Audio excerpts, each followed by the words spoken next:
The most terrifying thing you will ever discover is that you are not one person. You are two. And the reason you are tired, the reason you are broke, the reason you are anxious is because those two versions of you are currently in a death match for control of your mind. You think you are fighting the world. You think the economy, the algorithm, your boss or your ex is the reason you are stuck.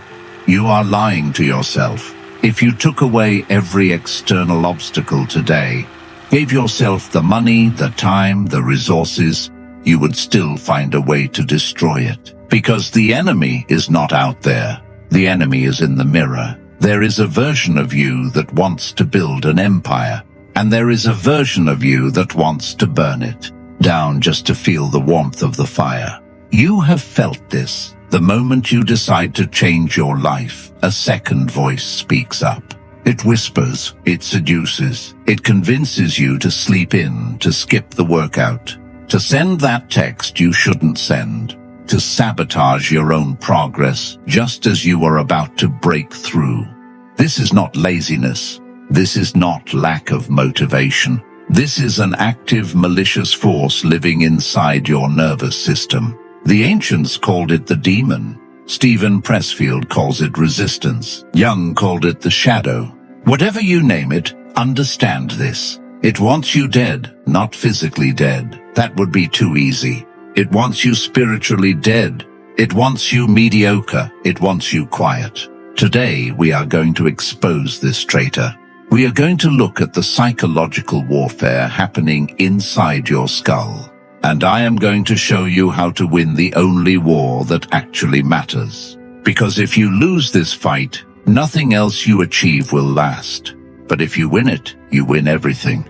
Most people live their entire lives as hostages to their own psychology. They die without ever meeting the person they could have been. Do not be one of them. Do you feel this inner war inside you right now? Comment below. To defeat the enemy, you must map the battlefield. And the battlefield is your own identity. Sigmund Freud gave us a map, but he was too polite about it. He talked about the ID, the ego, and the superego. Let's strip the academic language and look at the brutal reality of what is happening inside you right now. You are a house divided. Inside your head, there are three distinct entities fighting for the steering wheel of your life. First, there is the beast. This is your biology, the ID. It is millions of years old. It does not care about your future. It does not care about your legacy. It cares about three things: safety, pleasure, energy, conservation. The beast wants you to eat the sugar. It wants you to watch the pornography. It wants you to stay in bed. When you feel that overwhelming magnetic pull to procrastinate, that is not you. That is the beast hijacking your motor functions. It is a survival mechanism gone wrong in a modern world. It sees hard work as a threat to its calorie reserves. It sees social risk as a threat to its survival. It is primitive, it is powerful, and it is relentless. Second, there is the judge. This is the superego.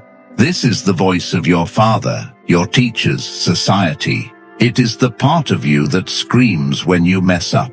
It uses guilt as a weapon. It tells you that you are worthless, that you are behind, that you should be ashamed. Most men think the judge is their friend because it pushes them. It is not your friend. It is a tyrant. It paralyzes you with perfectionism. It tells you if you can't do it perfectly, don't do it at all. The judge is the reason you freeze. And then trapped in the middle is the hostage, the ego, the conscious you. You are the one waking up every morning bruised and battered, trying to navigate between a beast that wants to drug you with dopamine and a judge that wants to execute you for being lazy. This internal civil war is what exhausts you. You are tired not because you worked hard, but because you spent 12 hours fighting yourself. You spent all your energy negotiating with terrorists inside your own head. Just 5 more minutes. I'll start on Monday. Who am I to try this? Stop negotiating. You cannot reason with a terrorist. You cannot use logic on the beast because it doesn't speak logic. It speaks sensation, and you cannot satisfy the judge because its standards are impossible. The only way out is a coup d'etat. You must stop being the hostage and become the dictator of your own internal state. The dictator does not negotiate with impulses. He crushes them. When the beast says, "I'm tired," the dictator says, "Irrelevant." When the judge says you're not ready, the dictator says silence. You must dissociate your identity from these voices. You are not the voice that wants to quit. You are the one listening to it. The moment you realize that the urge to quit is just a physiological sensation, a chemical wave passing through your body, you strip it of its power. Watch the urge rise, name it. There is the beast. And then do the work anyway. This is how you kill the split. You starve the voices by refusing to feed them your attention. As Robert Greene emphasizes, the person who masters himself gains the ultimate form of power. Are you still negotiating with your inner voices, or are you ready to take control? Comment below. Here is a dark truth that might hurt. You are not happy because on a deep subconscious level you don't want to be. You are addicted to your own suffering. It sounds insane. Why would anyone choose pain? Why would anyone choose to be broke, lonely, or out of shape? Because suffering is safe. Because suffering is familiar.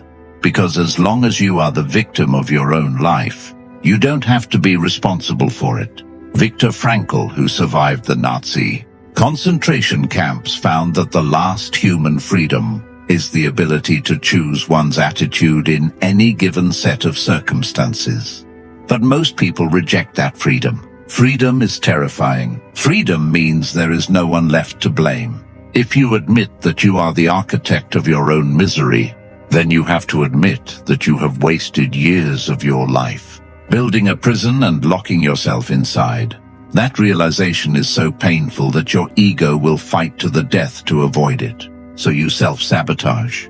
This is why you pick fights with your partner when things are going well.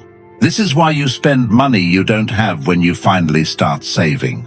This is why you binge eat the moment you start seeing abs in the mirror. You are hitting your upper limit. Gay Hendricks describes this phenomenon as a thermostat. You have a setting for how much happiness, wealth, and love you believe you deserve. Let's say your thermostat is set to 70 degrees. If your life starts going really well, you get a promotion, you fall in love, and the temperature hits 80 degrees. Your internal alarm goes off. This is too good. This isn't me. Something bad is about to happen. So you subconsciously turn on the air conditioning. You create a crisis. You destroy the peace to bring the temperature back down to the familiar 70 degrees. You return to the baseline of misery that feels like home. You have to break the thermostat. You have to be willing to feel the anxiety of things going right. When life gets good, you will feel a frantic urge to ruin it. That urge is your ego trying to pull you back to safety. Recognize it when you are winning and you feel that itch to self-destruct. That is the moment of the test. That is the you versus you fight. The old version of you is dying, and it is trying to take you down with it. Do not let it. When things start going right, do you push forward, or do you destroy it yourself? Comment below. Robert Greene wrote, "The War of Art," to explain a single concept. Resistance. Resistance is not a metaphor. You need to view it as a physical force of nature, like gravity. Resistance has one objective: to prevent you from doing your work, to prevent you from evolving from the lower plane to the higher plane. And here is the rule of physics you must learn.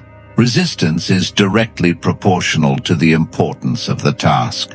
If you want to watch Netflix, you feel zero resistance. If you want to eat a pizza, zero resistance.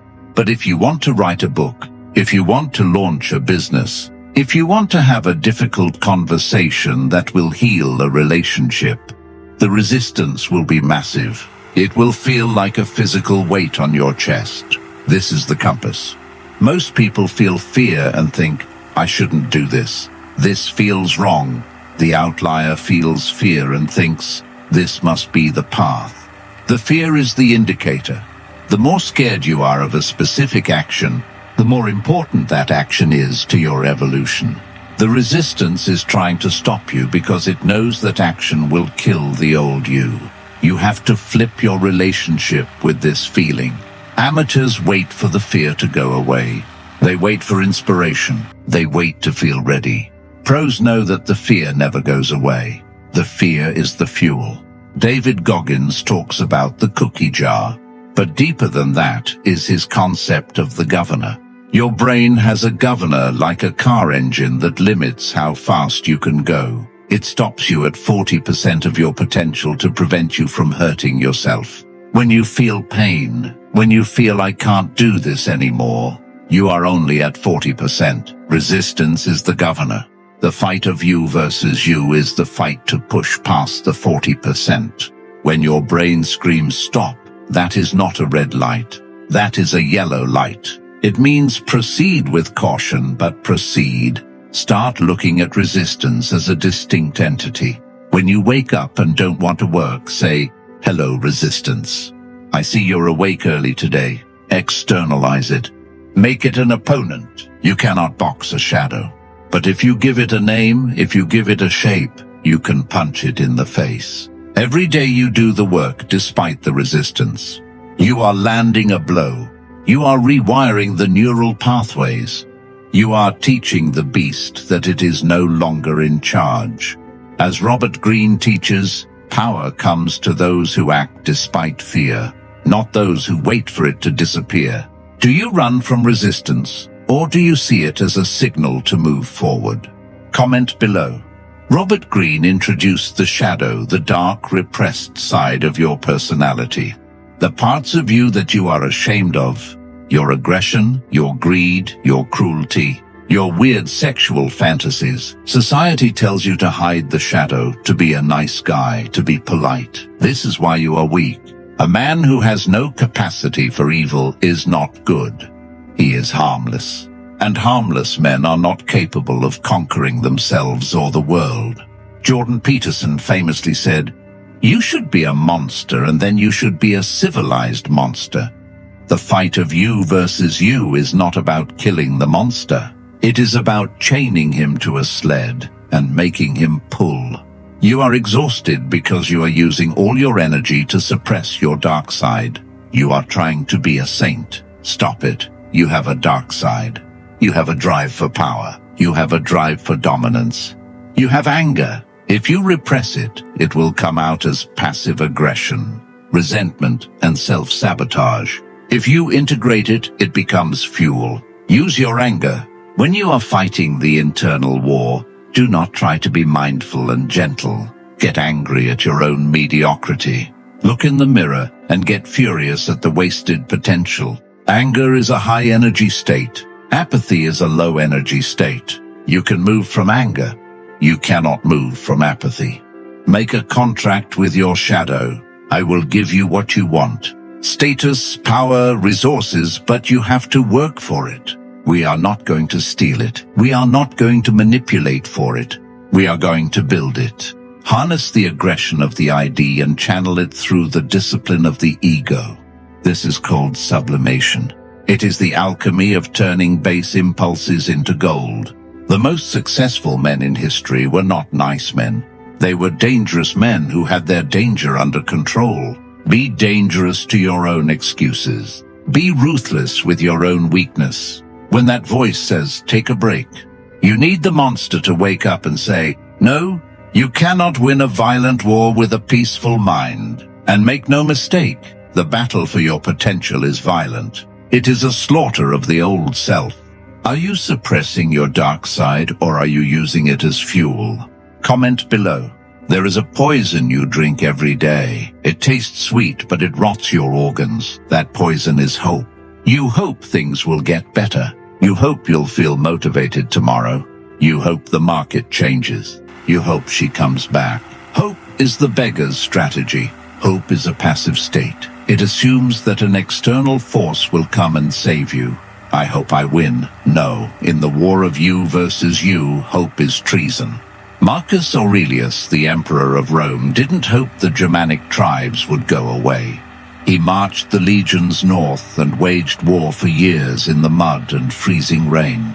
He wrote Meditations not as a book of peace, but as a manual for staying sane inside a nightmare. He stripped away the delusion of hope. Ambition means tying your well-being to what other people say or do. Self-indulgence means tying it to the things that happen to you. Sanity means tying it to your own actions. You must kill the part of you that is waiting for a savior. No one is coming. No one is going to wake you up. No one is going to force you to the gym. No one is going to write the business plan for you. The white knight is not coming. The lottery ticket is not coming. You are the rescue team. This realization causes a specific type of existential dread. It is the vertigo of absolute responsibility. If your life is a mess, it is your mess. If you are alone, it is your doing. If you are weak, it is your choice. This hurts. It burns. Good, let it burn. Because the fire of that realization cauterizes the wound of victimhood. Once you accept that you are the problem, you also realize that you are the solution. As long as the problem is out there, you are powerless. If the problem is in here, you are omnipotent. Stop hoping. Start executing. Replace the word hope with the word intent. I don't hope I get up early. I intend to. I don't hope I finish the project. I intend to. Intent changes the physiology of the brain. Intent bridges the gap between the thought and the action. Hope widens it. Kill the hoper. Birth the strategist. Are you still hoping your life changes, or are you taking control and acting? Comment below. Robert Greene wrote, "Ego is the enemy." And in many contexts, he is right. But in the war of you versus you, we need nuance. Unchecked ego is the enemy. It makes you think you are better than you are, so you don't practice. It makes you think you are too good for the small work. But a dissolved ego is also useless. You need an ego to get out of bed. You need an ego to believe you can conquer the impossible. The trick is not to kill the ego, but to subjugate it. You need to separate validation ego from performance ego. Validation ego asks, do they like me? Do I look cool? Am I special? This is the weakness. This is the part of you that crumbles when you get a negative comment. This is the part of you that quits when the views are low. Kill this part. It is a parasite feeding on the opinions of sheep. Performance ego states, I'm capable of mastering this. I hold myself to a standard higher than anyone else could expect. This is the strength. You need enough arrogance to believe you can be great, and enough humility to know you aren't there yet. This is the paradox of the outlier. You must look in the mirror and think, I am the absolute best, and simultaneously I am a piece of trash. Who needs to work harder? Hold these two opposing thoughts. At the same time, the I am the best belief protects you from the doubts of the world. The I need to work belief protects you from complacency. If you only have the first, you become a delusional narcissist. If you only have the second, you become a depressed defeatist. Combine them. I am a king, but I labor like a peasant. This is the internal dynamic of the winner. You treat yourself with self-respect, but you drive yourself with ruthless demand. Do not let your ego drive the car, but let it sit in the passenger seat and read the map. Let it tell you where you're going, but do not let it touch the steering wheel when you hit a pothole. The ultimate referee in the fight of you versus you is time. And time is not neutral. Time is a predator stalking you. Most people live as if they have infinite time. This is the greatest lie of the beast. The beast tells you there is always tomorrow. You can start next year. You're still young. Seneca wrote 2,000 years ago about the shortness of life. He said it is not that we have a short time to live, but that we waste a lot of it. We are dying every day. Every day you waste fighting yourself is a day you have deducted from your total. You are not spending time. You are spending your life. To win the internal war, you must weaponize your own mortality. This is memento mori. Remember that you will die. This is not morbid. It is clarifying. When you realize that your death is coming at a constant speed, the petty internal conflicts stop mattering. Do you really have time to be insecure? Do you really have time to worry what people think? Do you really have time to procrastinate? You do not. Imagine you are on your deathbed. You are 90 years old. You are taking your last breaths. Standing around your bed are the ghosts of ideas, dreams, and abilities that were given to you but you never acted on. They are standing there with angry eyes. They say, "We came to you. Only you could have given us life, and now we must die with you forever." That is the nightmare. That is the hell that the theologians talk about. Hell is not fire. Hell is meeting the version of yourself you could have been and realizing you are strangers. Use this fear. Fear is a powerful motivator, but fear of failure is weak. Fear of regret is the ultimate weapon. When you argue with yourself about doing the work, flash forward to the end. Look at the grave. Ask yourself, if today was the last chance I had to make this move, would I do it? The answer is always yes, so do it. Live with the urgency of a man with a gun to his head, because the gun is real. It is just that the trigger is pulled by the slow decay of time. Don't let the soft voice of comfort talk you into a grave of mediocrity. So how do we operationalize this? How do we win the fight daily? You need to create an anti-self. If your current self is lazy, anxious, and distracted, you cannot just try harder. You need to build a character that is the opposite. Beyoncé created Sasha Fierce to perform on stage. David Goggins created Goggins to destroy David. Kobe Bryant created the Black Mamba. This is not schizophrenia. This is strategy. Define the enemy. Write down the traits of the loser.